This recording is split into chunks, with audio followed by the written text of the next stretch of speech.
Hello students, last लेक्चरमध्ये जे आहे ते आपण अरिल हलाइडचे रिॲक्शन जे आहे ते स्टार्ट केले होते. ओके, तर त्या लास्ट लेक्चरमध्ये जो आहे तो आपण हा पॉईंट कव्हर केलेला होता. माहितीच असेल तुम्हाला, अरिल हलाइडचं सर्वात अगोदर आपण जे आहे ते इंट्रोडक्शन बघितलं होतं. ओके, त्याच्यानंतर जे आहे ते आपण अरिल हलाइडचं जे आहे हॅलो अरिनचं जे आहे तिथे क्लासिफिकेशन बघितलं होतं. ओके, त्याच्यानंतर जे आहे nature of CH bond in aryl halide हा पॉईंट जो आहे तो आपण बघितला होता. आणि त्याच्यानंतर जो आहे तो नेक्स्ट पॉईंट जो आपण सुरू केला होता तो होता reactions of aryl halide haloarene. Okay, तर आता याच्यामध्ये जे आहे आपण रिॲक्शन विथ मेटल हा पॉईंट बघितला होता. आणि रिॲक्शन विथ मेटल मध्ये, रिॲक्शन विथ सोडियम मेटल मध्ये आपण दोन रिॲक्शन ज्या आहेत त्या बघितल्या होत्या. ओके, हॅलो अरिनच्या दोन रिॲक्शन आपण बघितल्या होत्या. त्यामधली पहिली रिॲक्शन जी होती ती होती वर्ड्स फिटिक रिॲक्शन, आणि दुसरी जी रिॲक्शन आपण बघितली होती ती होती फिटिक रिॲक्शन. आता आपल्याला जो दुसरा पॉईंट इथे बघायचा आहे, ओके, हॅलो अरिनच्या रिॲक्शन मध्ये जो दुसरा रिॲक्शनचा पॉईंट इथे बघायचा आहे तो आहे nucleophilic substitution reaction of haloarene. Okay, nucleophilic substitution reaction of haloarene. Okay, तर आता याच्यामध्ये तुम्हाला माहिती आहे हॅलो अरिन मध्ये जे आहे बेन्झीन रिंगला जो आहे तो हॅलोजन अटॅच असतो. ओके, तर तिथे न्यूक्लियोफिलिक सबस्टिट्यूशन जे आहे ते तिथे सहजासहजी जे आहे ते घडून येत नसते. आता का घडून येत नसते त्याचे रिझन जे आहे, जरी आपण ते सध्या डिस्कस केलेले नाही आहे, पण अगोदरच्या लेक्चरमध्ये जे आहे ते मी तुम्हाला सांगितलं होतं resonating structure of chlorobenzene. Okay, तर आता याच्यामध्ये तो पॉईंट सुरू करण्याच्या आधी nucleophilic substitution reaction of haloarene सुरू करण्याच्या आधी पहिले जे आहे सबस्टिट्यूशन रिॲक्शन कशाला म्हणत असतात. ओके, जेव्हा एखादा ॲटम किंवा स्पीसीस दुसऱ्या ॲटम किंवा स्पीसीसला रिप्लेस करत असतो. ओके, एखादा ॲटम किंवा ग्रुप दुसऱ्या ॲटम किंवा ग्रुपला रिप्लेस करत असेल तर त्याला काय म्हणत असतात, सबस्टिट्यूशन रिॲक्शन म्हणत असतात. Okay, when the one atom or group is replaced by another atom or group, then that replacement reaction is called as a substitution reaction. Substitution reaction are also called as a replacement reaction. Right? आता याच्यामध्ये nucleophilic substitution, जेव्हा एक negatively charge species दुसऱ्या negatively charge स्पीसीसला replace करत असतो तेव्हा त्याला काय म्हणत असतात, न्यूक्लियोफिलिक सबस्टिट्यूशन रिॲक्शन म्हणत असतात. ओके, म्हणजेच आपण काय म्हणणार, एक निगेटिव्हली चार्ज स्पीसीस दुसऱ्या निगेटिव्हली चार्ज स्पीसीसला जर रिप्लेस करत असेल तर त्याला काय म्हणत असतात, न्यूक्लियोफिलिक सबस्टिट्यूशन रिॲक्शन म्हणत असतात. ओके, तर आता याच्यामध्ये हॅलोबेन्झीन जो आहे, आता हॅलोबेन्झीन मध्ये जो आहे तो मी इथे स्पेसिफिक जो आहे तो मेन्शन करतो आहे क्लोरोबेन्झीन आहे तुमच्याकडे. ओके, तर आता इथे क्लोरीनवर जे आहे त्या 3 लोन पेअर आहे. राईट, मग आता याच्यामध्ये इथे न्यूक्लियोफिलिक सबस्टिट्यूशन रिॲक्शन जे आहे ते आपल्याला घडून आणायचं आहे. म्हणजेच आता याची रिॲक्शन अशा एखाद्या न्यूक्लियोफिलिक रिएजंट सोबत घडून आणायची की जो न्यूक्लियोफिलिक रिएजंट इझिली काय करणार, त्या Cl ला जो आहे तो तिथे रिप्लेस करणार. कारण Cl जो आहे तो Cl हा डिऍक्टिव्हेटिंग अर्थ डायरेक्टिंग ग्रुप आहे. ओके, आणि या क्लोरोबेन्झीन मध्ये, या हॅलोबेन्झीन मध्ये, हॅलो अरिन मध्ये जे आहे ते न्यूक्लियोफिलिक सबस्टिट्यूशन रिॲक्शन जे आहे ती इझिली घडून येत नसते. ओके, का घडून येत नसते त्याला दोन सर्वात महत्त्वाची रिझन आहे. पहिला रिझन आपण असं म्हणू शकतो due to the resonance effect. Okay, तिथे रेझोनन्स इफेक्ट मुळे जे आहे ते न्यूक्लियोफिलिक सबस्टिट्यूशन जे आहे ते तिथे फास्टर रेटने घडून येत नाही. आणि दुसरं जे आहे ते hybridization state of that carbon atom. Okay, हे जे आहे हे दुसरं रिझन आहे. ज्या कार्बनला तिथे Cl अटॅच आहे तो कार्बन जो आहे तो तिथे sp2 हायब्रिडायझेशन स्टेट मध्ये प्रेझेंट आहे. तर या दोन गोष्टींमुळे due to the sp2 state of carbon atom to which the halogen atom attached, okay, due to the sp2 hybridization state of carbon atom and due to the resonance effect that halobenzene, that chlorobenzene does not undergo nucleophilic substitution reaction easily. Okay, तर मग आता याच्यामध्ये resonance effect जेव्हा घडून येत असते तर कुठले बदल जे आहे ते तुम्हाला इथे मिळत असतात.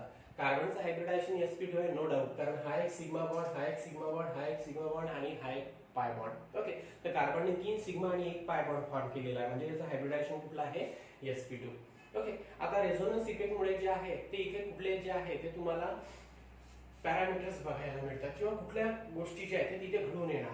तर आता याच्यामध्ये इथे बघा, इथली जी लोन पेअर आहे ती जर इथे शिफ्ट झाली, ओके, इथले जे नॉन बॉन्डेड इलेक्ट्रॉन आहे क्लोरीनचे ते जर इथे शिफ्ट झाले तर काय होणार, तर इथले जे पाय बॉन्डेड इलेक्ट्रॉन आहे ते जे आहे त्या कार्बनवर शिफ्ट होणार. ओके, मग आता याच्यामध्ये इथे असं झाल्यामुळे म्हणजे इथल्या ज्या लोन पेअर ऑफ इलेक्ट्रॉनचं डिलोकलायझेशन जर इथे घडून आलं तर इथे डबल बॉन्ड तयार होणार.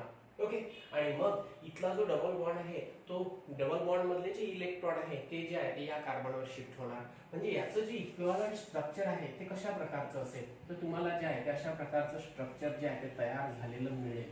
ओके, तर आता इथे जो आहे तो इथे डबल बॉन्ड असेल, इथे Cl आहे, एक लोन पेअर जी आहे ती तिथे डिलोकलायझेशन मध्ये इन्व्हॉल्व झालेली आहे. क्लोरीनने इलेक्ट्रॉन दिलेले आहे म्हणून त्याच्यावर चार्ज येणार पॉझिटिव्ह, राईट. आणि त्याच्यानंतर बाकीचे जे बॉन्ड आहे ते ऍज इट इज असेच्या असे इथे प्रेझेंट आहे. इथे डबल बॉन्ड आहे आणि त्याच्यानंतर इथे डबल बॉन्ड, बरोबर आहे. आणि इथले जे पाय बॉन्डेड इलेक्ट्रॉन आहेत या कार्बनवर शिफ्ट झालेले आहे म्हणजे या कार्बनवर चार्ज कुठला आलेला आहे, निगेटिव्ह. मग आता तुम्हाला इथे लक्षात येत असेल की इथे जो आहे कार्बन आणि क्लोरीनने जे आहे इथे डबल बॉन्ड कॅरेक्टर जे आहे ते अचीव केलेलं आहे. बॉन्डची मल्टिप्लिसिटी जी आहे ती वाढलेली आहे. ओके, इथे बॉन्ड कार्बन क्लोरीनने जे आहे ते डबल बॉन्ड कॅरेक्टर जे आहे ते अचीव केलेलं आहे. ओके, तर मी तुम्हाला जे आहे सांगितलं होतं carbon Cl bond length, okay, carbon Cl bond length alkyl halide मध्ये नियर अबाउट किती असते, 178 पिकोमीटर एवढी असते. Okay, carbon Cl bond length in alkyl halide, okay, is 178 picometre. आणि त्याच्यानंतर अरिल हॅलाइड मध्ये, ओके, तर अरिल हॅलाइड मध्ये ज्या कार्बनला जो आहे Cl अटॅच आहे, ओके, तर ही जी बॉन्ड लेंथ आहे ही बॉन्ड लेंथ नियर अबाउट किती असते, 169 पिकोमीटर जी आहे ती एवढी असते. ओके, नियर अबाउट जे आहे ते तिथे अशा प्रकारच्या ज्या आहेत त्या व्हॅल्यू तिथे प्रेझेंट असतात. मी तुम्हाला त्या दिवशी अँगस्ट्रॉम युनिट मध्ये आणि त्याचबरोबर जे आहे ते तिथे पिकोमीटर मध्ये जे आहे त्या तुम्हाला मेन्शन केल्या होत्या. ओके, तर आता इथे जे आहे 169 पिकोमीटर आहे. ओके,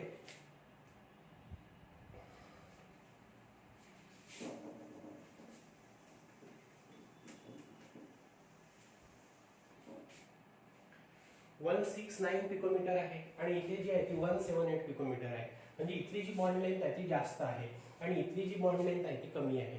ओके, बॉन्ड लेंथ जर कमी असेल, ओके, तर तो बॉन्ड काय असतो, स्ट्रॉंग असतो. आणि बॉन्ड लेंथ जर जास्त असेल तो बॉन्ड काय असतो, वीक असतो. मग याच्यावरून आपण काय म्हटलं होतं की इथला जो बॉन्ड आहे तो स्ट्रॉंग आहे आणि इथला जो बॉन्ड आहे तो वीक आहे. मग आता याच्यामध्ये कार्बन Cl बॉन्ड लेंथ जी आहे ती इथे कमी आहे, अरिल हॅलाइड मध्ये जी आहे ती काय आहे, कमी आहे. आणि कार्बन Cl जो आहे तो तिथे डबल बॉन्ड कॅरेक्टर जो आहे तो अचीव करून राहिलेला आहे. कशामुळे, या रेझोनन्समुळे, या रेझोनन्स इफेक्टमुळे. ओके, मग तिथे जे आहे हा Cl जो आहे तो इझिली रिप्लेस होऊ शकत नाही दुसऱ्या निगेटिव्हली चार्ज स्पीसीजनी, दुसऱ्या न्यूक्लिओफिलिक रिएजंटनी. म्हणून तिथे जे आहे इझिली न्यूक्लिओफिलिक सबस्टिट्यूशन रिएक्शन जे आहे ते घडून येत नसतं. ओके, हा पॉइंट जो आहे तो इथे आपल्याला सांगायचा होता की इथे हॅलोरिन मध्ये, ओके, आता आपण हा हॅलोरिन घेतलेला आहे, क्लोरोबेन्झिन घेतलेला आहे. तर क्लोरोबेन्झिन मध्ये जे आहे ते न्यूक्लिओफिलिक सबस्टिट्यूशन रिएक्शन जे आहे ते तिथे फास्टर रेटने घडून येत नसते. ओके, का घडून येत नसते, कारण तिथे जे आहे मी तुम्हाला दोन जे आहे ते रिझन सांगितलेले आहे की हॅलोरिन मध्ये ज्या कार्बनला Cl अटॅच असतो तो कार्बन जो आहे ते sp2 हायब्रिडायझेशन स्टेट मध्ये प्रेझेंट असतो आणि तिथे जो आहे रेझोनन्स इफेक्ट जो आहे म्हणजे तिथे रेझोनन्स जे आहे ते तिथे घडून येत असते. ओके, त्याच्यामुळे जे आहे ते तिथे न्यूक्लिओफिलिक सबस्टिट्यूशन फास्टर रेटनी घडून येत नसते. ओके, मग आता जर तिथे रेझोनन्स घडून येत असेल तर काय चेंजेस घडून येत असतात, तर जेव्हा तिथे रेझोनन्स घडून येत असतं तर कार्बन Cl जो आहे तो तिथे डबल बॉन्ड कॅरेक्टर जे आहे ते अचीव करत असतो. बॉन्डची मल्टिप्लिसिटी वाढत असते आणि बॉन्डची मल्टिप्लिसिटी जर वाढली तर बॉन्ड स्ट्रेंथ सुद्धा वाढत असते, हे तुम्हाला माहिती आहे. ओके, त्याच्यानंतर कार्बन क्लोरीन मधला जर बॉन्ड लेंथचा जर आपण विचार केला तर अरिल हॅलाइड मध्ये कार्बन क्लोरीन बॉन्ड लेंथ जी आहे ती 169 पिकोमीटर असते आणि अल्किल हॅलाइड मध्ये जे आहे ते तिथे 178 पिकोमीटर एवढी असते. तर अरिल हॅलाइड मध्ये कार्बन Cl बॉन्ड लेंथ जी आहे ती कमी असते आणि shorter the bond length then the stronger will be the bond. तर हे तिथे जे आहे ते आपल्याला इथे बघायला मिळून राहिलेलं आहे. मग बॉन्ड लेंथ कमी असल्यामुळे, बॉन्ड स्ट्रॉंग असल्यामुळे, carbon chlorine bond double bond character achieve करत असल्यामुळे तिथे जे आहे इझिली हा जो Cl आहे, हा जो निगेटिव्हली चार्ज पार्ट जो रिंगला अटॅच आहे तो रिप्लेस होऊ शकत नाही दुसऱ्या निगेटिव्हली चार्ज स्पीसीजनी, म्हणजेच एखाद्या निगेटिव्हली चार्ज पार्टनी. ओके, म्हणून तिथे जे आहे ते तिथे फास्टर रेटनी जे आहे किंवा सहजासहजी जे आहे ते न्यूक्लिओफिलिक सबस्टिट्यूशन रिएक्शन जे आहे ते घडून येत नसते. ओके, परंतु आता न्यूक्लिओफिलिक सबस्टिट्यूशन रिएक्शन घडूनच येत नाही असं आपण म्हणू शकत नाही. ओके, जर ऑर्थो आणि पॅरा पोझिशनला एखादा स्ट्रॉंग इलेक्ट्रॉन विड्रॉइंग ग्रुप जर अटॅच असेल क्लोरीन सोबत, त्याच्या आर्थो आणि पॅरा पोझिशनला स्ट्रॉंग इलेक्ट्रॉन विड्रॉइंग ग्रुप जर अटॅच असेल तर न्यूक्लिओफिलिक सबस्टिट्यूशन रिॲक्शन जी आहे ती तिथे फास्टर रेटनी जी आहे ती घडून येत असते. अतिशय फास्टर रेटनी जी आहे ती तिथे न्यूक्लिओफिलिक सबस्टिट्यूशन रिॲक्शन जी आहे ती घडून येत असते. मग आता आर्थो आणि पॅरा पोझिशनला जर तिथे इलेक्ट्रॉन विड्रॉइंग ग्रुप अटॅच असेल तर नेमकं तिथे काय घडून येत असते तर तो पॉईंट जो आहे तो आपण सेकंड याच्यामध्ये बघू. ओके, पण न्यूक्लिओफिलिक सबस्टिट्यूशन रिॲक्शन घडून येतात पण इझिली घडून येत नसतात हे आपल्याला फक्त इथे सांगायचं होतं. ओके, आणि त्याच्यामध्ये जर आपण हा जो हॅलोअरीन आहे याला जर आपण एखाद्या न्यूक्लिओफाईल सोबत हायर टेम्परेचर अंडर प्रेशर जर आपण तिथे हिट केलं तर तेव्हा सुद्धा जे आहे ते न्यूक्लिओफिलिक सबस्टिट्यूशन रिॲक्शन जे आहे ती तिथे घडून येऊ शकते. ओके, फक्त सहजासहजी जे आहे ते न्यूक्लिओफिलिक सबस्टिट्यूशन रिॲक्शन जे आहे ते तिथे घडून येत नसतात. ओके, जर आपण क्लोरोबेन्झिनला हॅलोअरीनला हायर टेम्परेचर अंडर प्रेशर जर एखाद्या न्यूक्लिओफिलिक रिएजंट सोबत जर रिॲक्ट केला तर मग तिथे जे आहे ते न्यूक्लिओफिलिक सबस्टिट्यूशन रिॲक्शन घडून येणार. आणि दुसरं मी काय सांगितलेलं आहे, जर आर्थो आणि पॅरा पोझिशनला एखादा strong electron withdrawing group like NO2 nitro group जर अटॅच असेल आर्थो आणि पॅरा पोझिशनला तर तिथे सुद्धा जे आहे ते न्यूक्लिओफिलिक सबस्टिट्यूशन रिॲक्शन जी आहे ती फास्टर रेटनी जी आहे ती तिथे घडून येत असते. ओके, आलं तुमच्या लक्षात. मग आता याच्यामध्ये न्यूक्लिओफिलिक सबस्टिट्यूशन रिॲक्शन जे आहे त्या हॅलोअरीनच्या कशा आहेत ते आपल्याला बघायची आहे. आपण पहिली रिॲक्शन बघू. ओके, रिॲक्शन विथ, तर आता याच्यामध्ये पहिली रिॲक्शन जी आपल्याला बघायची आहे ती बघायची आहे रिॲक्शन विथ NaOH. ओके, तर आता याच्यामध्ये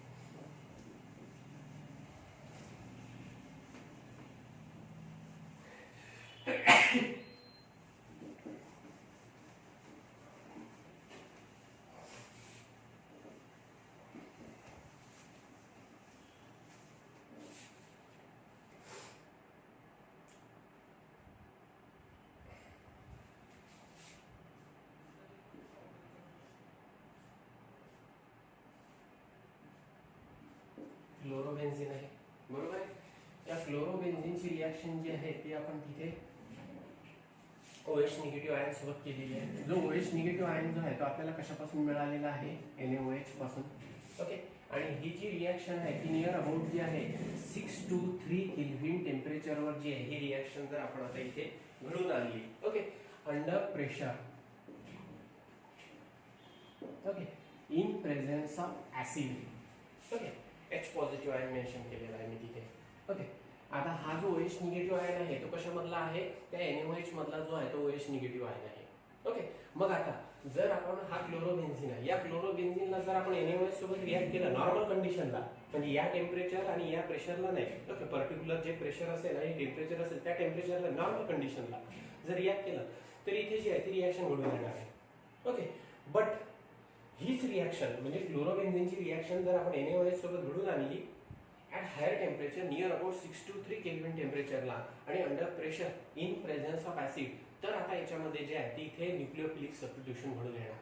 तर न्यूक्लिओफिलिक सबस्टिट्यूशन घडून आल्यानंतर हा जो स्ट्रॉंग न्यूक्लिओफाईल आहे तो या वीक न्यूक्लिओफाईलला रिप्लेस करेल आणि रिप्लेस केल्यानंतर जो आहे जो प्रोडक्ट आहे तो तुम्हाला असा मिळेल. ओके, हा जो इथला Cl निगेटिव्ह आयन आहे ओके तो तिथे रिप्लेस होणार कारण याचं आयनायझेशन होणार.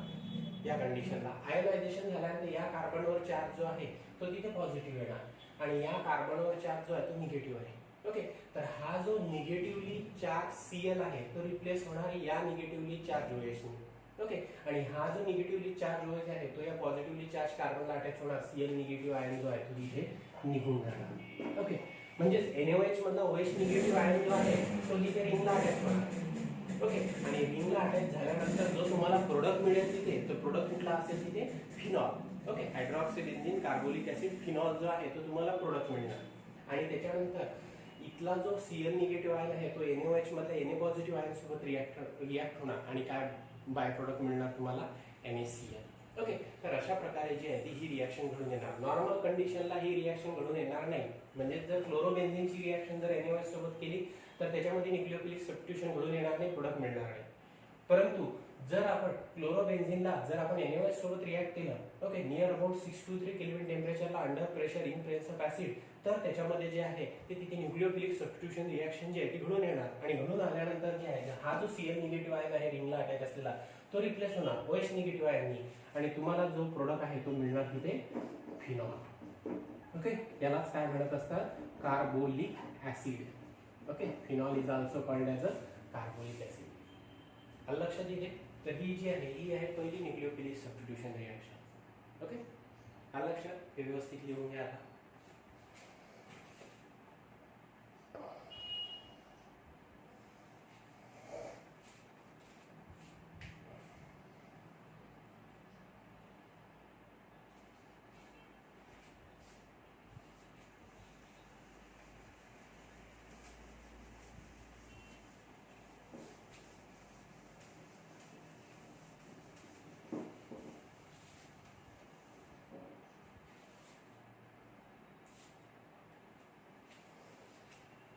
दुसरी न्यूक्लियोफिलिक सबस्टिट्यूशन रिएक्शन क्लोरोबेन्झीन आहे, बरोबर आहे. आता त्याची रिएक्शन जी आहे ती आपण इथे CN निगेटिव्ह आयन सोबत केली. Okay, CN negative ion cyanide ion सोबत जर केली. ओके, आता याच्यामध्ये जो आहे in presence of NaCN and CuCN ही रिएक्शन जी आहे ती नियर अबाउट 473 केल्विन टेम्परेचरला जी आहे ती घडून येत असते अंडर प्रेशर. ओके, NaCN किंवा CuCN सोबत जर आपण रिएक्शन केली 473 केल्विन टेम्परेचरला अंडर प्रेशर, तर आता इथे सुद्धा जे आहे ते न्यूक्लियोफिलिक सबस्टिट्यूशन जे आहे ते घडून येणार. ओके, म्हणजे हा जो CN निगेटिव्ह आयन आहे तो NaCN किंवा CuCN मधला जो आहे तो तिथे CN निगेटिव्ह आयन आहे. ओके, तर हा जो CN निगेटिव्ह आयन आहे न्यूक्लियोफिलिक पार्ट आहे. ओके, तर आता याच्यामध्ये सोडियम सायनाइड याला म्हणणार, जसं तुम्हाला माहिती आहे हा जो आहे NaCN याला काय म्हणणार आपण आता इथे सोडियम सायनाइड. तर आता याला काय म्हणणार क्युप्रस सायनाइड, बरोबर आहे. जसं cuprous chloride, cuprous bromide, cuprous iodide, तसंच काय होणार हा क्युप्रस सायनाइड. ओके, तर आता याच्यामध्ये या NaCN CuCN मधला जो CN निगेटिव्ह पार्ट आहे तो CN निगेटिव्ह पार्ट जो आहे तो न्यूक्लियोफिलिक पार्ट आहे. तो जो न्यूक्लियोफिलिक पार्ट आहे तो इथल्या निगेटिव्हली चार्ज स्पीसीजला जो आहे तो रिप्लेस करणार. परंतु आता या क्लोरोबेन्झीनची रिएक्शन जर आपण NaCN CuCN सोबत जर केली पण नॉर्मल कंडिशनला, तर आता इथे जी आहे ही रिएक्शन घडून येणार नाही. परंतु ही रिएक्शन जर नियर अबाउट 473 केल्विन टेम्परेचरला म्हणजे हायर टेम्परेचरला अंडर प्रेशर जर घडून आणली, तर आता याच्यामध्ये जे आहे ती न्यूक्लियोफिलिक सबस्टिट्यूशन घडून येण्याची जी आहे ती प्रोबॅबिलिटी दाट असेल, जास्त असेल. तर आता याच्यामध्ये न्यूक्लियोफिलिक सबस्टिट्यूशन जर घडून आलं तर आता याच्यामध्ये जो प्रोडक्ट आहे तो तुम्हाला असा मिळेल.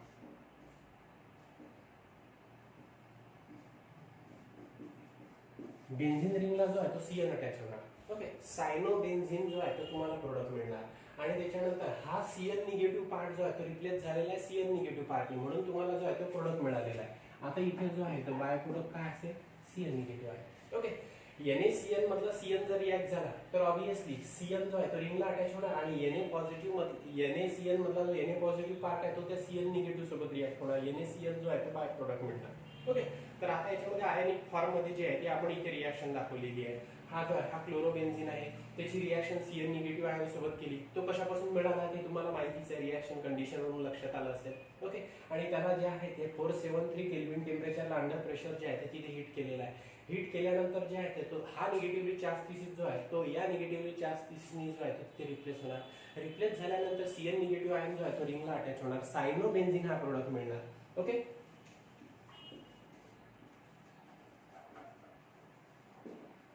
आणि त्याच्यानंतर हा जो CN निगेटिव्ह पार्ट आहे तो त्या NaCN मधल्या Na पॉझिटिव्ह सोबत रिॲक्ट होणार. NaCN जो आहे तो तिथे NaCl जो आहे तो तिथे बाय प्रोडक्ट मिळणार. किंवा आयनिक फॉर्म मध्ये जर लिहायचं असेल तर CN निगेटिव्ह आयन हा बाय प्रोडक्ट असेल आणि प्रोडक्ट जो आहे तो तुमचा असेल सायनोबेन्झीन. ओके, तर अशी जी आहे ती तिथे न्यूक्लियोफिलिक सबस्टिट्यूशन रिॲक्शन जी आहे ती घडून येणार. ओके, आलं लक्षात इथे. आता त्याच्यानंतर लिहून घ्या व्यवस्थित.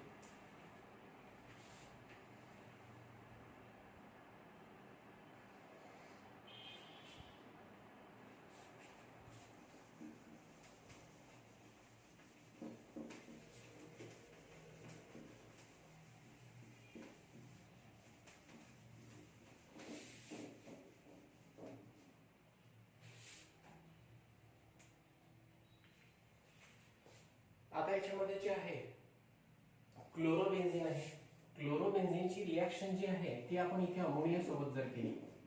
Okay, allow to react with ammonia NH3 and Cu2O. Okay, याला काय म्हणत असतात क्युप्रस ऑक्साइड. काय म्हणत असतात क्युप्रस ऑक्साईड. तर आता ही जी रिॲक्शन आहे ही सुद्धा रिॲक्शन जी आहे ती नॉर्मल कंडिशनला घडून येत नाही. तर 473 केल्विन टेम्परेचरला जी आहे अंडर प्रेशर ही रिॲक्शन जी आहे ती घडून येत असते. ओके, म्हणजेच आपण क्लोरोबेन्झिनला जर अमोनिया आणि क्युप्रस ऑक्साईड सोबत नॉर्मल कंडिशनला जर रिॲक्ट केलं तर तिथे प्रोडक्ट फॉर्मेशन घडून येणार नाही, न्यूक्लियोफिलिक सबस्टिट्यूशन रिॲक्शन घडून येणार नाही.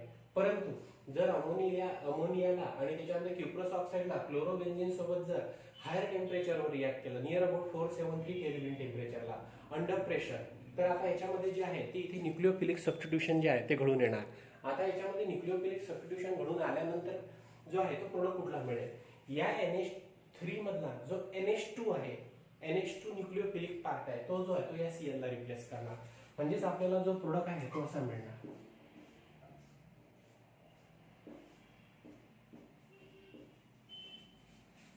ॲनालिन हा प्रोडक्ट मिळणार. इथे जी रिॲक्शन आहे 2s2 1 प्रपोर्शन मध्ये जी आहे ती इथे रिॲक्शन घडून येणार. ओके, तर दोन क्लोरोबेन्झिन मधले दोनही Cl रिप्लेस होणार या दोन अमोनिया मधले दोन NH2 निगेटिव्ह आयननी. त्याच्यामुळे तुम्हाला प्रोडक्ट काय मिळेल, 2 मॉलिक्युल्स ऑफ ॲनालिन. ओके, आता याच्यामध्ये इथले जे दोन Cl आहे, सॉरी इथले जे दोन Cu आहे, Cu2 आहे, दोन Cu आहे आणि दोन मॉलिक्युल मधले दोन Cl आहे. तर बाय प्रोडक्ट काय राहणार, TiCuCl क्युप्रस क्लोराईड. ओके, आता याच्यामध्ये रिॲक्शन अजून बॅलन्स झालेली नाहीये.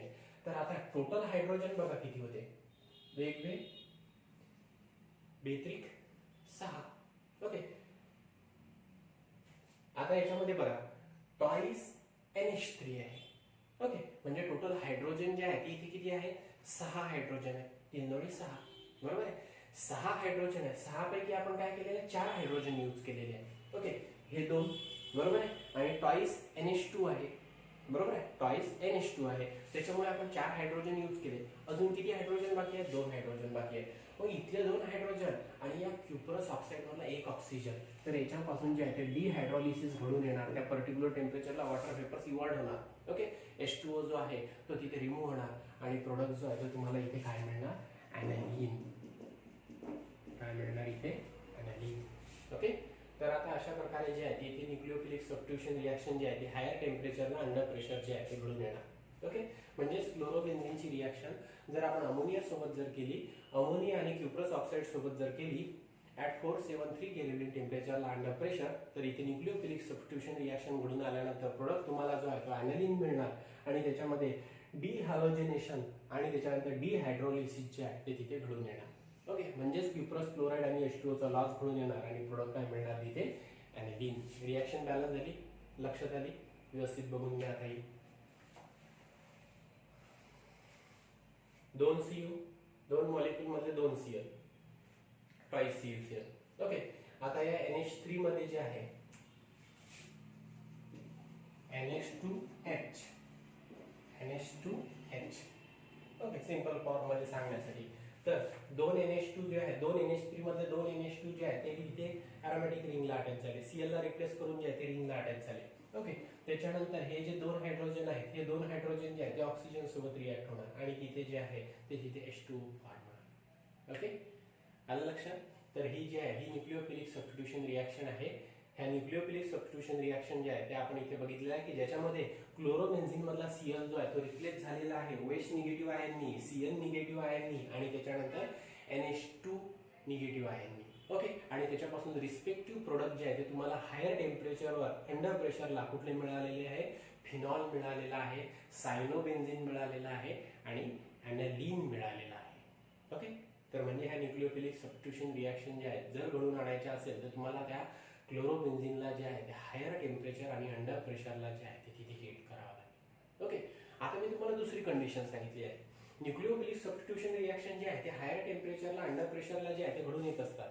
पण न्यूक्लियोफिलिक सबस्टिट्यूशन रिॲक्शन जे आहे ते फास्टर रेटने केव्हा घडून येत असतात, जेव्हा आर्थो आणि पॅरा पोझिशनला, आर्थो किंवा पॅरा पोझिशनला किंवा आर्थो आणि पॅरा पोझिशनला ओके काय अटॅच असेल, स्ट्रॉंग इलेक्ट्रॉन विड्रॉइंग ग्रुप जर अटॅच असेल तर तिथे फास्टर रेटने न्यूक्लियोफिलिक सबस्टिट्यूशन रिॲक्शन जे आहे ते घडून येत असते. म्हणजे हा इझिली Cl निगेटिव्ह आयन जो आहे तो रिप्लेस होत असतो दुसऱ्या निगेटिव्हली चार्ज स्पीसीजने आणि तिथे जे आहे ते प्रोडक्ट फॉर्मेशन जे आहे ते घडून येत असते. ओके, मग आता याच्यामध्ये इलेक्ट्रॉन विड्रॉइंग ग्रुप जर ऑर्थो आणि पॅरा पोझिशनला जर अटॅच असेल तर का रिॲक्शन फास्टर रेटने घडून येत असते, तर तो जो आहे तो आता इथे नेक्स्ट टॉपिक आपण स्टार्ट करू. हो, त्या 3 रिॲक्शन लक्षात आल्या असेल. ओके, व्यवस्थित लिहून घ्या आता इथे.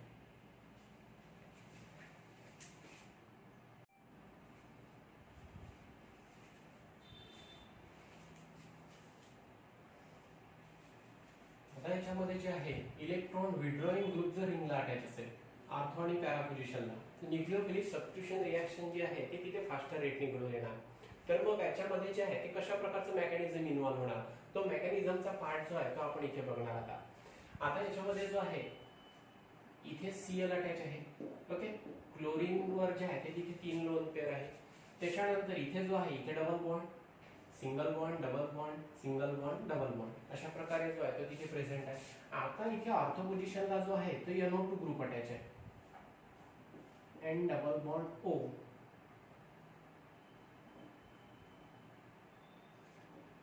सिंगल बॉन्ड O या ऑक्सिजनवर चार्ज निगेटिव्ह, नायट्रोजननी कॅपॅसिटी पेक्षा जास्त बॉन्ड फॉर्म केले, त्याच्यावर चार्ज पॉझिटिव्ह. ओके, असा NO2 ग्रुप जो आहे तो तिथे आता इथे ऑर्थो पोझिशनवर प्रेझेंट आहे. ओके, ऑर्थो किंवा पॅरा पोझिशन, मी तुम्हाला पहिलेच काय सांगितलेलं आहे, ऑर्थो किंवा पॅरा पोझिशनला strong electron withdrawing group like NO2 जर अटॅच असेल तर तिथे न्यूक्लियोफिलिक सबस्टिट्यूशन रिॲक्शन जी आहे ती फास्टर रेटने घडून येणार. मग आता त्याच्यामध्ये जे आहे ते कुठलं मेकॅनिझम जे आहे ते तिथे इन्व्हॉल्व होतं, तर तो मेकॅनिझमचा पार्ट जो आहे तो आपण इथे बघून राहिलेला आहे. ओके, मग आता याच्यामध्ये इथे बघा हा आहे. आता याच्यामध्ये जे आहे याचं नेमिंग करत असताना जे आहे याचं नेमिंग कसं करणार तुम्ही, आता इथे ऑर्थो नायट्रोक्लोरोबेन्झीन. ओके, आता हा जो आहे हा पहिला कार्बन, हा दुसरा कार्बन, बरोबर आहे. दुसऱ्या कार्बनला जो आहे तो तिथे NO2 ग्रुप अटॅच आहे, म्हणून याला काय म्हणणार आपण इथे ऑर्थो नायट्रो. पॅरेंट कंपाऊंड कुठला आहे, क्लोरोबेन्झीन.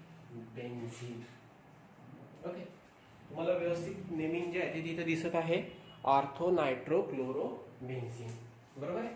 मग आता याच्यामध्ये याची रिॲक्शन जी आहे ते आपण आता कशासोबत केली, OH निगेटिव्ह आयन सोबत जर केली. ओके, तर मग आता याच्यामध्ये हा जो Cl निगेटिव्ह आयन जो आहे तो इझिली रिप्लेस होणार आणि त्याच्यानंतर जो आहे तो तुम्हाला प्रोडक्ट जो आहे तो ऑर्थो नायट्रोफिनॉल मिळणार. ओके, पण आता याच्यामध्ये जे आहे रिॲक्शन जी आहे ती कशी घडून येते, म्हणजेच त्याचा जो सिस्टमॅटिक पाथ जो आहे तो कसा असेल, तर आपण जे आहे तिथे मेकॅनिझम बघू आता इथे. आता याच्यामध्ये हा जो OH निगेटिव्ह पार्ट आहे, हा जो OH निगेटिव्ह आयन आहे, हा OH निगेटिव्ह आयन जो आहे तो इथे जो आहे तो या कार्बनवर जो आहे तो तिथे बॅक साइडने अटॅक करणार.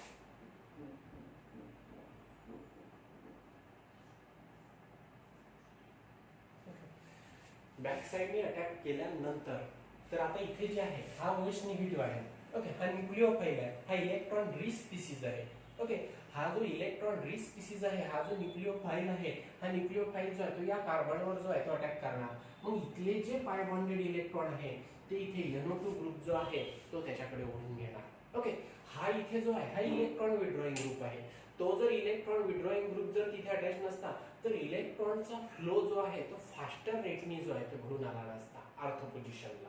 ओके, मग आता हा जो इलेक्ट्रॉन विड्रॉइंग ग्रुप आहे तो काय करून राहिलेला आहे, जेव्हा हा OH निगेटिव्ह आयन या कार्बनवर अटॅक करणार तिथले पाय बॉन्डेड इलेक्ट्रॉन जे आहे ऑर्थो पोझिशनला जे आहे ते ओढण्याचं जे आहे ते काम करणार. ओके, म्हणजे तो एक असा पाथ तयार करून देणार की जेणेकरून तिथे इलेक्ट्रॉनचा फ्लो जो आहे तो लवकर घडून येणार. ओके, मग आता याच्यामध्ये हा OH निगेटिव्ह आयन या कार्बनवर अटॅक करून राहिलेले इथले पाय बॉन्डेड इलेक्ट्रॉन इथे शिफ्ट होऊन राहिलेले आहे. मग जे आपल्याला स्ट्रक्चर इथे फॉर्म होणार ते स्ट्रक्चर कशा प्रकारचं असेल,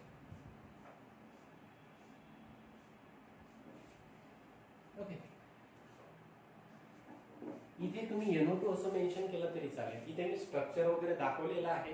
ओके, NO2 ग्रुपचं स्ट्रक्चर कसं असेल तुम्ही डायरेक्टली NO2 मेन्शन केलं तरी चालेल तिथे. ओके, आता त्याच्यानंतर इथे काय, इथे आहे Cl. ओके, ठीक आहे. तर आता याच्यामध्ये जो आहे तो क्लोरीनवर तिथे 3 लोन पेअर जे आहे ते प्रेझेंट आहे. त्या लोन पेअर नाही मेन्शन केला तरीही चालेल, काय अडचण नाही. आणि त्याच्यानंतर इथे जो आहे तो इथे काय अटॅच झालेला आहे, OH निगेटिव्ह आहे. ओके, तर आपण सिम्पली असं दाखवलं तरी चालेल.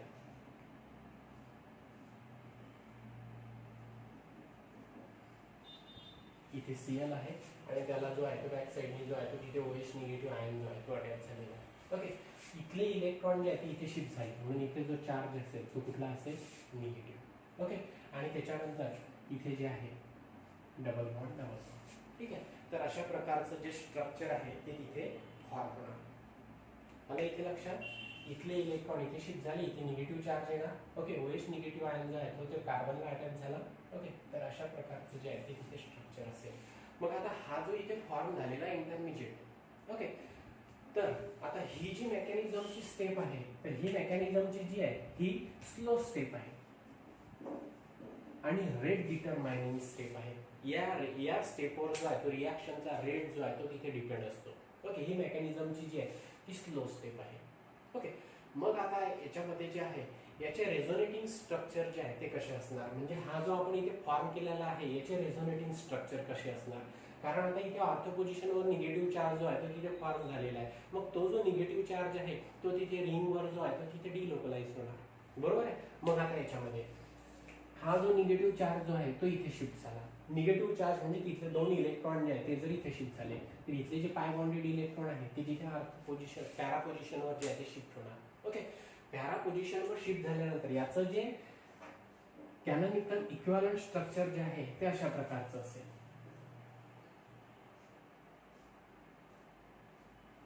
इथे जो चार्ज फॉर्म होणार तो असेल निगेटिव्ह. ओके, इथे फॉर्म होणार डबल बॉन्ड, इथे ऑलरेडी डबल बॉन्ड प्रेझेंट आहे. इथे काय अटॅच आहे OH, इथे काय अटॅच आहे Cl आणि त्याच्यानंतर इथे काय अटॅच आहे NO2. बरोबर आहे. आता त्याच्यानंतर पुन्हा जे आहे ते इथे डिलोकलायझेशन जे आहे ते घडून येणार. ओके, म्हणजे या स्ट्रक्चरचे आपण जे आहे ते रेझोनेटिंग स्ट्रक्चर जे आहे ते इथे बघून राहिलेलं आहे. ओके, मग आता त्याच्यानंतर इथले जे हा जो निगेटिव्ह चार्ज आहे हा निगेटिव्ह चार्ज जो आहे तो इथे शिफ्ट होणार. ओके, आणि इथले जे पाय बॉन्डेड इलेक्ट्रॉन आहे ते पुन्हा अर्थ पोझिशनवर जे आहे ते शिफ्ट होणार. ओके, मग आता त्याच्यानंतर जे नेक्स्ट स्ट्रक्चर तयार होणार ते अशा प्रकारचं असणार. इथे निगेटिव्ह चार्ज, बरोबर आहे. त्याच्यानंतर इथे डबल बॉन्ड, बरोबर आहे. त्याच्यानंतर इथे ऑलरेडी डबल बॉन्ड प्रेझेंट आहे. इथे काय अटॅच आहे NO2. ओके, इथे काय OH आणि इथे अटॅच आहे Cl. ओके, म्हणजेच आता याच्यामध्ये हे जर तुम्ही स्ट्रक्चर इथे बघितले तर याच्यावरून काय लक्षात येऊन राहिलेलं आहे की प्रीडॉमिनंटली ऑर्थो आणि पॅरा पोझिशनवर जो आहे तो तिथे काय तयार होऊन राहिलेला आहे निगेटिव्ह चार्ज जो आहे तो तयार होऊन राहिलेला आहे. म्हणजेच या तीनही स्ट्रक्चरचं जे रेझोनन्स हायब्रिड स्ट्रक्चर आहे तर ते रेझोनन्स हायब्रिड स्ट्रक्चर जे आहे हे तर रेझोनेटिंग स्ट्रक्चर, या स्ट्रक्चरचे हे झाले रेझोनेटिंग स्ट्रक्चर. आता रेझोनन्स हायब्रिड स्ट्रक्चर जे आहे ते इथे कशा प्रकारचं असेल. आता हे नाव जे आहे ते म्हटलं तरी चालेल.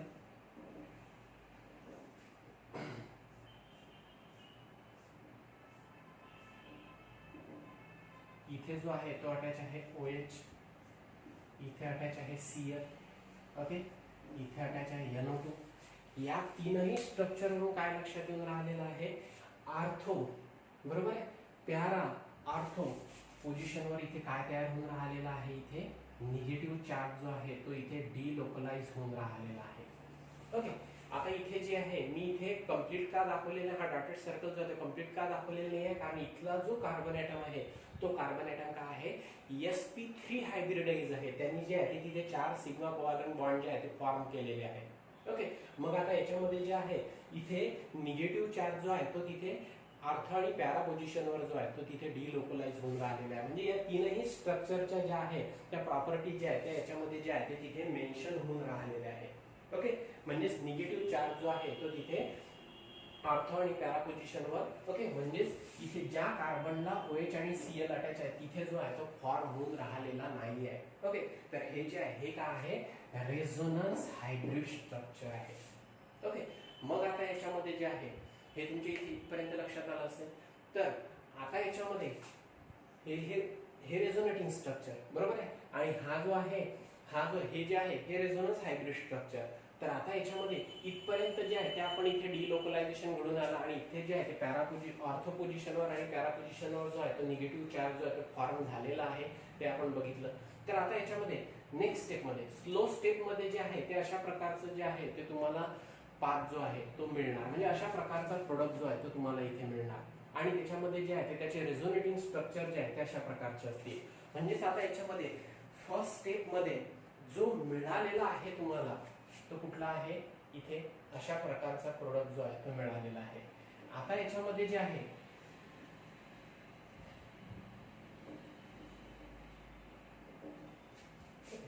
तुम्ही याच्यावर दाखवली तरी चालेल रिॲक्शन, किंवा हा जो आपण फायनल रेझोनेटिंग स्ट्रक्चर दाखवलेला आहे त्याच्यावर जरी मेन्शन केला तरी चालेल. आपण जे फायनल रेझोनेटिंग स्ट्रक्चर जे दाखवलेलं आहे ते कशा प्रकारचा आहे, इथे जो आहे तो निगेटिव्ह चार्ज आहे, इथे जो आहे तो OH आहे, इथे जो आहे तो इथे Cl अटॅच आहे, इथे जो आहे तो इथे NO2 अटॅच आहे. ओके, त्याच्यानंतर इथे डबल बॉन्ड आहे, इथे डबल बॉन्ड आहे. ओके, मग आता इथे जर फर्दर डिलोकलायझेशन घडून आलं, ओके, इथला कार्बन आहे sp2 हायब्रिडाइज आहे, त्याच्यामुळे इथला जो निगेटिव्ह चार्ज आहे म्हणजे इथले जे 2 इलेक्ट्रॉन आहेत ते जर इथे शिफ्ट झाले तर मग काय करावं लागेल, हा स्ट्रॉंग न्यूक्लिओफाइल आहे, हा वीक न्यूक्लिओफाइल आहे, या वीक न्यूक्लिओफाइलला जे आहे ते तिथे इझिली निघून जावं लागेल. ओके, आणि ही जी स्टेप आहे ही या मेकॅनिझमची जी आहे ती फास्ट स्टेप आहे आणि नॉन रेट डिटरमाइनिंग स्टेप आहे.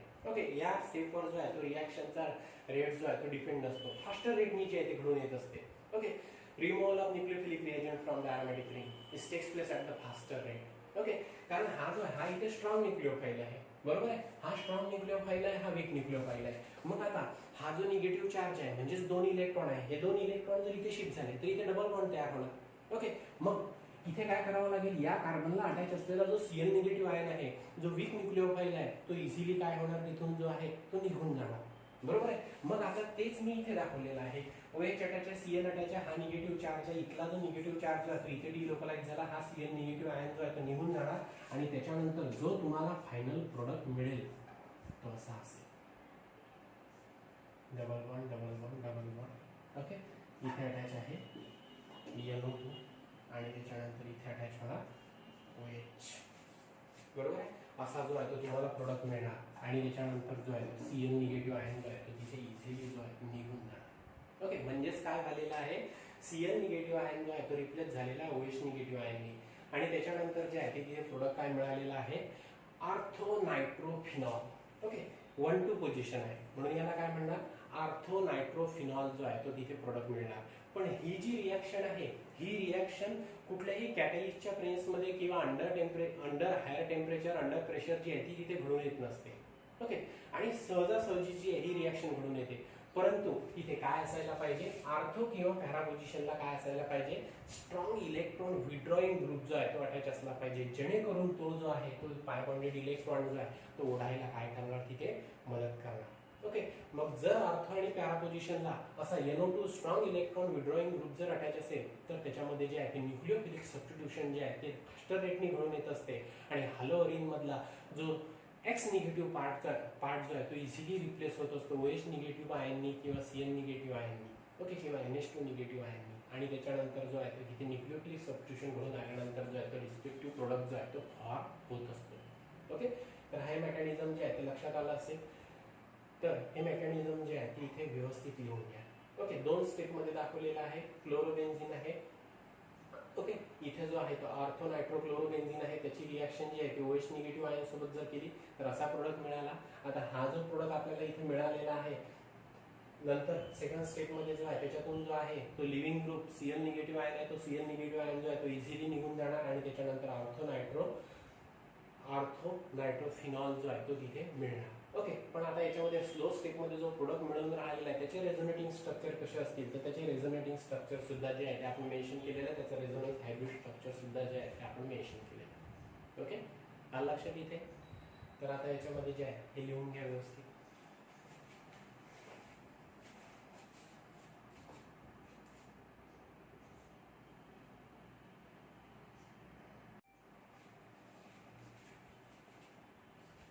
आता या स्ट्रक्चरवरून तुमच्या जे आहे ते लक्षात येत असेल की इथे निगेटिव्ह चार्ज जो आहे तो प्रिडॉमिनंटली ऑर्थो आणि पॅरा पोझिशनवर जो आहे तो तयार झालेला आहे, बट मेटा पोझिशनवर जो आहे इथे कुठलाही निगेटिव्ह चार्ज जो आहे तो फॉर्म झालेला नाही आहे. इथे बघा 1-2 पोझिशन, ओके, इथे बघा 1-4 पोझिशन, इथे बघा 1-2 पोझिशन. तर 1-2 आणि 1-4 पोझिशनवर जो आहे तो तिथे निगेटिव्ह चार्ज जो आहे तो फॉर्म होऊन राहिलेला आहे. ओके, मेटा पोझिशनवर जो आहे तो कुठलाही निगेटिव्ह चार्ज जो आहे तो तयार होऊन राहिलेला नाहीये. म्हणून आपण असं म्हणू शकतो जर इलेक्ट्रॉन विड्रॉइंग ग्रुप जर मेटा पोझिशनला अटॅच असेल तर त्याच्या रिॲक्टिव्हिटीवर जो आहे तो काहीही इफेक्ट घडून येणार नाही. ओके, पण आपण असं म्हणू शकतो ऑर्थो आणि पॅरा पोझिशनवर ऑर्थो आणि पॅरा पोझिशनला जेवढ्या number of electron withdrawing group attach असेल तेवढ्या फास्टर रेटनी जे आहे ते तिथे न्यूक्लिओफिलिक सबस्टिट्यूशन रिॲक्शन जी आहे ती घडून येणार. Okay, as the more number of electron withdrawing group are at ortho and para position then the reactivity of nucleophilic substitution reaction is more. Okay, तर तिथे जी आहे ती न्यूक्लिओफिलिक सबस्टिट्यूशन रिॲक्शनची रिॲक्टिव्हिटी जी आहे म्हणजेच रिॲक्शन जे आहे ते तिथे फास्टर रेटनी जी आहे ती तिथे घडून येणार. ओके, मग आता याच्यामध्ये जे आहे इथे आपण बघितलं होतं की ऑर्थो पोझिशनला जो आहे तो इथे NO2 ग्रुप अटॅच असेल तर कशा प्रकारे जी आहे ती रिॲक्शन घडून येते. ओके, तर आता याच्यामध्ये आपण इथे बघू जर पॅरा पोझिशनला जर NO2 ग्रुप अटॅच असेल तर त्याच्यामध्ये जो आहे तो तिथे रिॲक्शन कशी घडून येत असेल आणि त्याचा मेकॅनिझमचा पार्ट जो आहे तो कसा असेल तो आपण आता इथे डिस्कस करू. ठीक आहे, तर आता हा जो NO2 ग्रुप आहे हा NO2 ग्रुप जो आहे तो आता इथे कुठे पॅरा पोझिशनला इलेक्ट्रॉन विड्रॉइंग ग्रुप असणं महत्वाचं आहे फक्त. ओके, मग आता याच्यामध्ये जे आहे पहिलं रेझोनेटिंग स्ट्रक्चर जे आहे म्हणजे आता याच्यामध्ये पहिले अटॅक दाखवू स्लो स्टेप मध्ये हा जो OH निगेटिव्ह आयन जो आहे तो या कार्बनवर अटॅक करणार. ओके, हा जो इलेक्ट्रॉन विड्रॉइंग ग्रुप आहे तो इलेक्ट्रॉन ओढण्यासाठी जो आहे तो मदत करणार. मग काय होणार इथले जे पाय बॉन्डेड इलेक्ट्रॉन आहे ती लगेच इथे शिफ्ट होणार कारण या NO2 ग्रुपचा इफेक्ट जो आहे तो इथे घडून येणार. हा NO2 ग्रुप रिंग कडून इलेक्ट्रॉन ओढणार. मग OH निगेटिव्ह आयन जेव्हा इथे अटॅच होणार तर रिंग मधले इलेक्ट्रॉन जे आहे ते त्याच्याकडे जे आहे ते शिफ्ट होण्याचा प्रयत्न करणार. बरोबर आहे. मग आता याच्यामध्ये हा OH निगेटिव्ह आयन इथे अटॅच होणार, इथले पाय बॉन्डेड इलेक्ट्रॉन जे आहे ते इथे शिफ्ट होणार. म्हणजेच आता याच्यामध्ये आपल्याला जे आहे जे फर्स्ट स्ट्रक्चर मिळणार ते अशा प्रकारचं असणार. फक्त आता पहिल्या याच्यामध्ये मी पहिल्या मेकॅनिझम आणि दुसऱ्या याच्यामध्ये काय चेंजेस आहे ते फक्त मेन्शन करून राहिलेलं, बाकी जे आहे ते रिॲक्शन सारखीच असेल. ओके, तर आता याच्यामध्ये इथे NO2 ग्रुप अटॅच नाहीये. ओके, NO2 ग्रुप या केसमध्ये जो आहे तो इथे अटॅच आहे. ठीक आहे, मग आता इथे काय झालेलं आहे हा OH निगेटिव्ह आयन या कार्बनला अटॅच झाला, इथले पाय बॉन्डेड इलेक्ट्रॉन इथे शिफ्ट झाले, निगेटिव्ह चार्ज जो आहे तो इथे तयार झाला दाखवलेला आहे मी इथे. ओके, त्याच्यानंतर NO2 जो आहे तो इथे अटॅच आहे म्हणजे आपल्याला अशा प्रकारचं स्ट्रक्चर मिळणार. ओके, ही मेकॅनिझमची स्लो स्टेप असेल. आता त्याच्यानंतर इथला जो निगेटिव्ह चार्ज आहे तो इथे शिफ्ट होणार. ओके, आणि त्याच्यानंतर इथले जे पाय बॉन्डेड इलेक्ट्रॉन आहे ते पॅरा पोझिशनवर जे आहे ते तिथे शिफ्ट होणार. मग शिफ्ट झाल्यानंतर जे स्ट्रक्चर आपल्याला मिळणार ते कशा प्रकारचं असणार, ते स्ट्रक्चर जे आहे ते इथे अशा प्रकारचं असेल.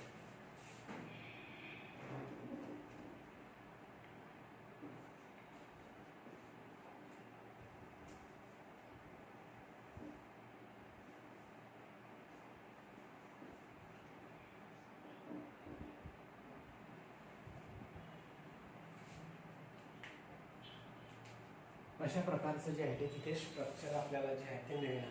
काय दाखवलेलं आहे इथला जो निगेटिव्ह चार्ज आहे तो इथे शिफ्ट झाला म्हणजे इथे डबल बॉन्ड तयार झाला दाखवलेला आहे. मग इथे जे पाय बॉन्डेड इलेक्ट्रॉन आहे इथे ज्या कार्बनला नायट्रोजन अटॅच आहे म्हणजेच पॅरा पोझिशनवर जो आहे तो तिथे शिफ्ट होणार, निगेटिव्ह चार्ज इथे तयार झालेला आहे. बरोबर आहे, NO2 ग्रुप जो आहे तो तिथे अटॅच आहे. मग अशा प्रकारचं स्ट्रक्चर जे आहे ते तुम्हाला मिळणार. त्याच्यानंतर जे आहे पुन्हा इलेक्ट्रॉनचं डिलोकलायझेशन जे आहे ते घडून येणार. हा जो निगेटिव्ह चार्ज आहे इथले जे इलेक्ट्रॉन आहे ते इथे शिफ्ट होणार. बरोबर आहे, मग त्याच्यानंतर इथले जे बाय बॉन्डेड इलेक्ट्रॉन आहे ते ऑर्थो पोझिशनवर शिफ्ट होणार. ऑर्थो पोझिशनवर शिफ्ट झाल्यानंतर तुम्हाला जे स्ट्रक्चर मिळेल ते स्ट्रक्चर अशा प्रकारचं असेल. बरोबर आहे. ओके, आता याच्यामध्ये इथला निगेटिव्ह चार्ज इथे शिफ्ट झाला, इथे डबल बॉन्ड तयार झाला, इथले जे पाय बॉन्डेड इलेक्ट्रॉन आहे ते ऑर्थो पोझिशनवर शिफ्ट झाले आणि तिथे जो आहे ते तुम्हाला निगेटिव्ह चार्ज बघायला मिळाला. बरोबर आहे, तर याच्यामध्ये जो आहे तो असा प्रोडक्ट मिळाला. या तीनही स्ट्रक्चरचं जे रेझोनन्स हायब्रिड स्ट्रक्चर असेल तर ते रेझोनन्स हायब्रिड स्ट्रक्चर जे आहे ते अशा प्रकारे असेल. चेंजेस काय केलेला आहे बघा, फक्त इथे मी जो आहे तो NO2 जो आहे तो इथे पॅरा पोझिशनला अटॅच करून राहिलेला आहे. मग या रेझोनन्स हायब्रिड स्ट्रक्चरवरून काय लक्षात येऊन राहिलेलं आहे, हा NO2 ग्रुप जर रिंगला अटॅच असेल जेव्हा OH निगेटिव्ह आयन जो आहे तो अटॅक करणार तर इथे ऑर्थो आणि पॅरा पोझिशनवर जो आहे तो प्रीडॉमिनंटली तिथे काय तयार होणार, निगेटिव्ह चार्ज जो आहे तो तयार होणार. ओके, आणि मेटा पोझिशनवर जो आहे तो कुठलाही निगेटिव्ह चार्ज जो आहे तो तिथे तयार होणार नाही. आणि हा जो NO2 group electron withdrawing group तो इलेक्ट्रॉन ओढण्यासाठी जो आहे तो तिथे काय करणार, मदत करणार आणि त्याच्यामुळे जो आहे तो तिथे स्टॅबिलाइज होऊन जाणार. रिंग जी आहे ती तिथे काय होणार, स्टॅबिलाइज होऊन जाणार त्या NO2 ग्रुपमुळे. ओके, तर आता याच्यामध्ये तुम्हाला जो आहे हा प्रोडक्ट जो आहे तो इथे मिळालेला आहे. मग नेक्स्ट स्टेपमध्ये फास्ट स्टेपमध्ये जो आहे इथे काय होणार तर बघा इथे काय आहे पॅरा पोझिशनला जो आहे तो NO2 अटॅच आहे. मग हा जो निगेटिव्ह चार्ज आहे, हा निगेटिव्ह चार्ज इथे शिफ्ट होणार. हा स्ट्रॉंग न्यूक्लिओफाइल, हा वीक न्यूक्लिओफाइल आहे. हा जो वीक न्यूक्लिओफाइल इझिली जो आहे तो निघून जाणार आहे Cl निगेटिव्ह आयन म्हणून, आणि हा OH निगेटिव्ह आयन जो आहे तो या कार्बनला अटॅच आहेच. ओके, मग आता हा Cl निगेटिव्ह आयन इथे निघून गेला, आणि त्याच्यानंतर जो आहे तो NO2 जो आहे तो कुठे अटॅच आहे, इथे पॅरा पोझिशनला जो आहे तो इथे अटॅच आहे. मग प्रोडक्ट काय मिळेल तुम्हाला, पॅरा नायट्रोफिनॉल. ओके, तर हा जो आहे तो तुम्हाला प्रोडक्ट मिळणार. अगोदरच्या याच्यामध्ये काय मिळालं, आता आर्थो नायट्रोफिनॉल, तर याच्यामध्ये काय मिळालेलं आहे तुम्हाला, पॅरा नायट्रोफिनॉल जो आहे हा प्रोडक्ट जो आहे तो तुम्हाला इथे मिळालेला आहे. ओके, म्हणजेच आता याच्यामध्ये इथे असं लक्षात येऊन राहिलेलं आहे आपल्याला, जर आर्थो पोझिशनला किंवा पॅरा पोझिशनला जर स्ट्रॉंग इलेक्ट्रॉन विड्रॉइंग ग्रुप जर अटॅच असेल, तर आता याच्यामध्ये जो आहे इलेक्ट्रॉन विड्रॉइंग ग्रुप आर्थो आणि पॅरा पोझिशनला जर तिथे अटॅच असेल, तर तो जो आहे त्या रेझोनेटिंग स्ट्रक्चर आपण इथे बघितलेले आहे, तर तिथे जो आहे तो तिथे त्या रिंगला स्टॅबिलाइज करण्याचं जे आहे ते काम करणार. ओके, जेणेकरून जो आहे हा जो वीक न्यूक्लिओफाइल जो आहे तो इझिली निघून जाणार, OH निगेटिव्ह आयन जो आहे तो तिथे अटॅच होणार. म्हणजेच तो जो आहे तो Cl निगेटिव्ह आयनला निघण्यासाठी जो आहे आणि न्यूक्लिओफिलिक सबस्टिट्यूशन रिॲक्शन फास्टर रेटने घडून येण्यासाठी जे आहे तो तिथे मदत करून राहिलेला आहे. ओके, आणि त्याच्यानंतर जो आहे तो तुम्हाला रिस्पेक्टिव्ह प्रोडक्ट जो आहे तो मिळून राहिलेला आहे. म्हणजे नॉर्मल कंडिशनला जे आहे त्या अशा प्रकारचे रिॲक्शन जे आहे ते तिथे घडून येत नसतात हॅलोअरिनच्या बाबतीत. हॅलोअरिन जो आहे तो नॉर्मल कंडिशनला जो आहे न्यूक्लिओफिलिक सबस्टिट्यूशन रिॲक्शन शो करत नसतो. ओके, मग जर तिथे न्यूक्लिओफिलिक सबस्टिट्यूशन रिॲक्शन घडून आणायची असेल, तर तुम्हाला जी आहे ती reaction higher temperature under pressure जी आहे ती घडून आणावी लागेल. ओके, आणि त्याच्यानंतर जर हायर टेम्परेचर आणि अंडर प्रेशर जर रिॲक्शन जर तुम्ही तिथे घडून आणली नसेल, आणि जर तिथे न्यूक्लिओफिलिक सबस्टिट्यूशन जे आहे ते फास्टर रेटने घडून यावं असं जर तुम्हाला वाटत असेल, तर त्याच्यासाठी जे आहे ते इलेक्ट्रॉन विड्रॉइंग ग्रुप जो आहे NO2 सारखा इलेक्ट्रॉन विड्रॉइंग ग्रुप जो आहे तो आर्थो आणि पॅरा पोझिशनवर जो आहे तो प्रेझेंट असणं मस्ट आहे. ओके, तो जो NO2 ग्रुप आर्थो आणि पॅरा पोझिशनला तिथे प्रेझेंट असेल, तर तो जो आहे तो तिथे न्यूक्लिओफिलिक सबस्टिट्यूशनला मदत करणार अशा प्रकारे, आणि तिथे फास्टर रेटने जो आहे तो वीक न्यूक्लिओफाइल जो आहे X जो आहे तो रिप्लेस होणार स्ट्रॉंगर न्यूक्लिओफाइलनी, आणि न्यूक्लिओफिलिक सबस्टिट्यूटेड प्रोडक्ट जो आहे तो तुम्हाला इथे मिळणार. ओके, आणि जेवढे number of electron withdrawing group ortho आणि पॅरा पोझिशनला तिथे अटॅच असतील, ओके, तेवढ्या फास्टर रेटने जे आहे ते तिथे न्यूक्लिओफिलिक सबस्टिट्यूशन म्हणजेच NSR रिॲक्शन जी आहे ती तिथे घडून येणार. Okay, more number of NO2 group attach at the ortho and para position, then at a faster rate the nucleophilic substitution reaction takes place in case of halogen. Okay, तर मेकॅनिझमचा part जो आहे तो कसा असेल तो आपण इथे मेन्शन केलेला आहे. सहसा मेकॅनिझमवर जो आहे बोर्डमध्ये क्वेश्चन विचारलेला नाहीये, बट आता याच्यामध्ये जे आहे कॉम्पिटेटिव्ह एक्झाममध्ये मे बी पॉसिबिलिटी आहे की त्याच्यामध्ये जे आहे ते कशा प्रकारचं जे आहे ते मेकॅनिक्सटिक पार्ट जो आहे तो तिथे इन्व्हॉल्व होतो, मग इंटरमिजिएट कसा फॉर्म होतो, किंवा रेझोनन्स स्ट्रक्चर कशा प्रकारचं असतं, तर अशा प्रकारचे जे आहे ते तिथे पॉसिबिलिटी असू शकते. म्हणून जे आहे ते मी तुम्हाला इथे मेकॅनिझमचा पार्ट जो आहे तो इथे सांगितलेला आहे. ओके, म्हणजे आपण इथे काय केलं, न्यूक्लिओफिलिक सबस्टिट्यूशन रिॲक्शन, पण त्याच्यामध्ये NO2 ग्रुप कुठे, आर्थो पोझिशनला, त्याचा मेकॅनिझमचा पार्ट, आणि न्यूक्लिओफिलिक सबस्टिट्यूशन रिॲक्शन पण NO2 कुठे, पॅरा पोझिशनला, त्याचा मेकॅनिझमचा पार्ट जो आहे तो आपण इथे बघितलेला आहे. आता याच्यावरच्या जे आहे ते रिॲक्शन बघू, म्हणजे हा पार्ट तुमच्या लक्षात आला की मग आपण आता इथे रिॲक्शन जे आहे ते बघू शकतो. मग कशा घडून येत असतात तर डिटेल पार्ट तुमच्याकडे आहे. तर आता याच्यामध्ये आर्थो आणि पॅरा पोझिशनला NO2 ग्रुप अटॅच असेल, तर न्यूक्लिओफिलिक सबस्टिट्यूशनचे जे आहे ते तुम्हाला काही एक्झाम्पल्स दिलेले आहे. तर यासाठी हा पाथ माहिती आहे आता तुम्हाला. आता आपण डायरेक्टली रिॲक्शन जी आहे आणि प्रोडक्ट जो आहे तो तिथे दाखवू शकतो. ठीक आहे, लक्षात आलं, लिहून घ्या हे व्यवस्थित.